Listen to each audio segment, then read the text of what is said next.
Somos la agrupación Raúl Ragussi, nos encontramos en ADEF, Sindicato de Empleados de Farmacia. Tenemos como invitado a Gabriel Merino, sociólogo, investigador del CONICET, y hoy vamos a tratar de tratados de libre comercio. Un tratado de libre comercio es un acuerdo comercial vinculante que suscriben dos o más países para acordar la concesión de preferencias arancelarias mutuas y la reducción de barreras no arancelarias al comercio de bienes y servicios. ¿Cuáles son los bloques hoy en día de poder en el mundo y qué lugar ocupa la Argentina y Latinoamérica en esta puja de poderes hoy? Bueno, hoy por hoy tenemos por un lado el bloque de poder dominante, el polo de poder dominante, encabezado por los Estados Unidos, pero que uno podría denominar angloamericano, porque siempre el Reino Unido, más Canadá, más Australia, el mundo anglosajón juega como un polo de poder, aunque ahí identificamos dos bloques en pugna al interior, que se ve claramente en las elecciones de Estados Unidos, con estrategias internacionales distintas. No lo mismo los liberales o los globalistas, y que expresan esta nueva fase también de transnacionalización del capital, transnacionalización de la cultura, etcétera, desde el mundo anglosajón, que el americanismo y el neoconservadurismo que, por ejemplo, expresa Donald Trump. Y hay dos bloques en pugna. Después tenemos el bloque germano-francés, que si bien es parte de los aliados occidentales, siempre hay fuerzas ahí, de Alemania y de Francia, y de otros lugares como Italia también, que tratan de construir una relativa autonomía, ir avanzando hacia un estado continental, crear un ejército propio por fuera de la OTAN, crear un complejo industrial militar autónomo, establecer ciertas alianzas con Rusia, China, y mirar un poco más hacia Eurasia. Ese sería otro bloque, que a partir del 1999 lanza el euro, y eso implicó toda una apuesta, y en el 2009 firma el Tratado de Lisboa, que pone una constitución europea. La puja siempre con Londres, que es siempre el atlantismo versus el europeísmo, europeísmo o el continentalismo europeo, con posiciones intermedias de Francia. Bueno. Pero bueno, ahí siempre hay una puja histórica. Después tenemos a Rusia, que se reconstituye a partir de la asunción de Putin también en 1999, y va reconstruyendo su poder en torno al complejo industrial militar, a la explotación de recursos naturales, a reestatizar algunos recursos, y a ejercer mayor influencia sobre la zona de Asia Central y también de Europa del Este. Eso también asociado a la emergencia de China y una alianza de China y Rusia que van marcando un eje Beijing-Moscú, que es el eje principal contrahegemónico con respecto al polo de poder angloamericano. Sobre todo en el nuevo siglo XXI, China aparece como el gran actor de poder, con esa inmensa masa poblacional, también territorial, y el tremendo desarrollo económico asentado en sus empresas estratégicas de Estado, en su fortaleza como pueblo chino y su cultura milenaria. China es el actor, la economía dominante del mundo hasta el siglo XIX. Nosotros desde la visión europeísta de la historia creemos que Europa siempre fue centro. Eso es parte de nuestra colonialidad. Pero en realidad China era, sin lugar a dudas, el centro del mundo o uno de los principales centros mundiales. Bueno, ahí competía por ahí en lo que se llamó la Edad Media Europea, que en realidad no es Edad Media porque solo pasa en Europa, competía con el mundo islámico, que también era muy importante, pero China, sin duda, como civilización milenaria, era el centro económico del mundo, y que ahora por hoy vuelve a querer serlo, o por lo menos compartir una cuota importante de poder, y eso desequilibra el tablero mundial. Después tenés a Irán y lo que está alrededor de Irán como otro bloque de poder, más chico, ¿no? La India, que tiene su juego también geopolítico, intenta tener cierta independencia y construir ahí ser un eje también geoestratégico en el Índico. Y después lo que se intentó construir, o se intenta construir, hoy debilitado, como desde el Mercosur y el ALBA, en la América Latina. El ALBA, ¿no?, comandado en principio por Cuba, Venezuela, el socialismo del siglo XXI, después se suma a eso Bolivia, Ecuador, Nicaragua, países del ALBA, y obviamente el eje Mercosur a partir de la asunción de Lula, de Chávez, de Kirchner en Argentina, que empiezan a recuperar esta idea de regionalismo autónomo.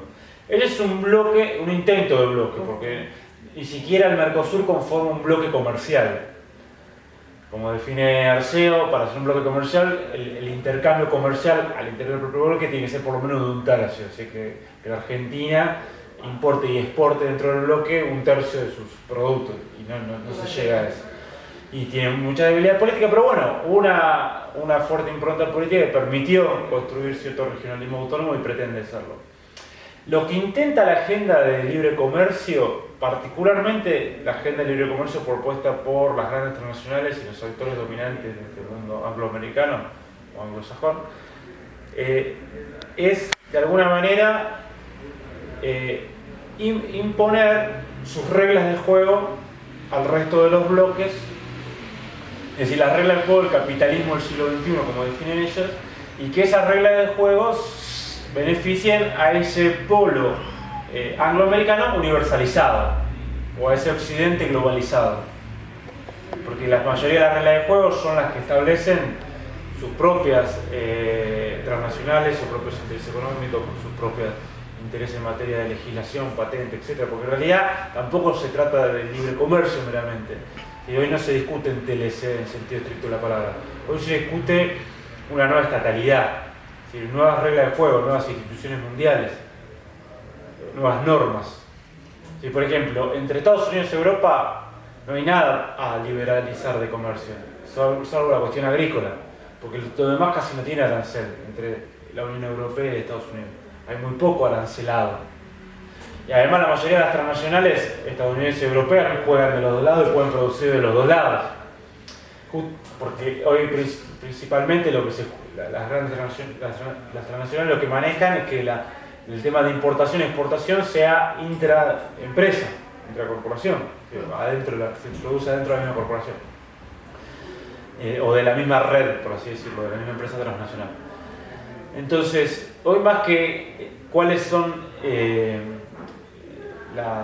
los aranceles comerciales, el nivel de aranceles comerciales, lo que se está jugando es cuáles son las reglas de juego, cuáles son las instituciones que gobiernan el siglo XXI. O sea, inocentemente creeríamos que es una cosa de comercio. Y es geoestrategia. Es geoestrategia. Es decir, que la geoestrategia combina lo económico-político y la geopolítica. La geopolítica es, ¿no?, los intereses de los estados nacionales o estados continentales o las entidades políticas territoriales. Lo económico-político incluye macro, incluye la fracción de capital, las grandes transnacionales, etc.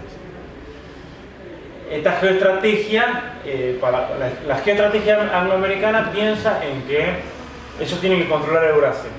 Así lo dicen son los principales geoestrategas, ¿no?, que uno lo descubre desde cualquier libro de Brzezinski, y se vuelve muy claro, las propias revistas de ellos en materia de política exterior, de geopolítica, etc., y lo ves muy claro. Y de hecho dicen, hay que controlar Eurasia, porque es el gran tablero geopolítico mundial. Ahí se define, porque ahí están los principales recursos, población, riqueza económica, todo. Ahora, ¿cómo controla Eurasia desde sus periferias? Esto es Europa occidental y extendiéndose hacia el este, y Asia Pacífico extendiéndose hacia el Índico y hacia Asia Central. Desde las dos periferias se controla el bloque, esa gran masa euroasiática, Los limitas. el gran continente euroasiático. De ahí contengo. En una estrategia de contención para que no se desarrolle ninguna superpotencia euroasiática o una alianza de potencias euroasiáticas que dominen ese continente y excluya a este eje angloamericano y particularmente los Estados Unidos y sus transnacionales de ese tablero. Entonces lo que está en pugna es eso. Y América Latina juega un rol fundamental porque lo que define América Latina es si es patio trasero de ese bloque angloamericano con conducción norteamericana y por lo tanto es parte de esta estrategia, como parte del fortalecimiento de esa estrategia, o juega como bloque de poder en un mundo multipolar dentro de los aliados prácticamente con los BRICS y creando un estado continental, por lo menos a nivel sudamericano, que le permita ser un jugador, tener más autodeterminación, tener la posibilidad de desarrollo autónomo, de no ceder excedente, porque uno de los grandes problemas que nosotros tenemos, que bueno, esto lo desarrolla la teoría de la dependencia, es que como países periféricos, como semicolonias, todo el tiempo producimos excedente que se va para afuera, no solo recursos naturales, sino excedentes y riqueza producida por nuestros pueblos. Si ese excedente se quedaría en nuestro territorio y con eso podríamos desarrollar como valor agregado nuestros pueblos, bueno, sería mucho mejor el desarrollo. De hecho, no es que no ha sucedido nunca. Entre los 40 y los 70, donde hubo una estrategia de desarrollo autónomo bastante fuerte, por lo menos en algunos países, con idas y venidas, con marchas y contramarchas, con golpes liberales, oligárquicos y, bueno, y fuerzas nacionales y populares que vuelven a poder, inmediatamente esa estrategia de desarrollo autónomo permitió mucho mayores niveles de desarrollo, de riqueza popular, de justicia social.